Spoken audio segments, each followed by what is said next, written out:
নমস্কাৰ, আজি মই আপোনালোকক কেইটামান সামাজিক আচৰণবিধিৰ বিষয়ে ক'বলৈ ওলাইছোঁ।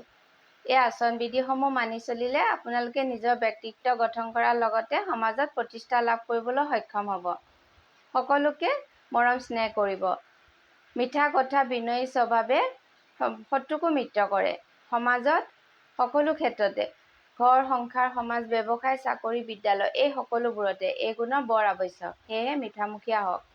ধন, সম্পত্তি, সন্মান, ক্ষমতা, পাৰ্থিৱ সুখতকৈ চৰিত্ৰৰ মূল্য আটাইতকৈ বেছি। চৰিত্ৰহীনা হ'লে সমাজত ঘৃণাৰ পাত্ৰ হ'ব লগা হয় আৰু হীনমন্যতা ভাৱৰ সৃষ্টি হয়। সেয়েহে সকলো ক্ষেত্ৰতে সংযমী হৈ চৰিত্ৰ নিৰ্মল কৰি ৰাখিবলৈ যত্ন কৰিব লাগে। কাকো উপযাচি উপদেশ নিদিব, কিন্তু আনৰ অন্যায় বা আপোনাৰ চকুৰ আগত কাৰোবাৰ অন্যায় দেখিলে তাৰ প্ৰতিকাৰ কৰিবলৈ চেষ্টা কৰিব।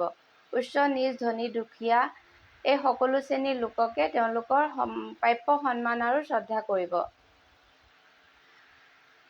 নিজে বেছিকৈ কথা নকৈ আনক ক'বলৈ সুবিধা দিব। সময়ৰ সদ্ব্যৱহাৰ কৰিব। শুই বহি পৰচৰ্চা কৰি সময় নকটাব। নিজৰ গুণ যশস্যা আনৰ আগত জহাই নুফুৰিব। আনে আপোনাৰ গুণ যশস্যা গাব।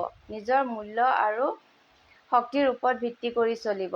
মিছা, গৰ্ব, অহংকাৰ কেতিয়াও নকৰিব। আপুনি জনপ্ৰিয়তা হেৰুৱাব। আজিলৈ ইমানেই। ভিডিঅ'টো ভাল লাগিলে লাইক আৰু শ্বেয়াৰ কৰি দিব। ধন্যবাদ।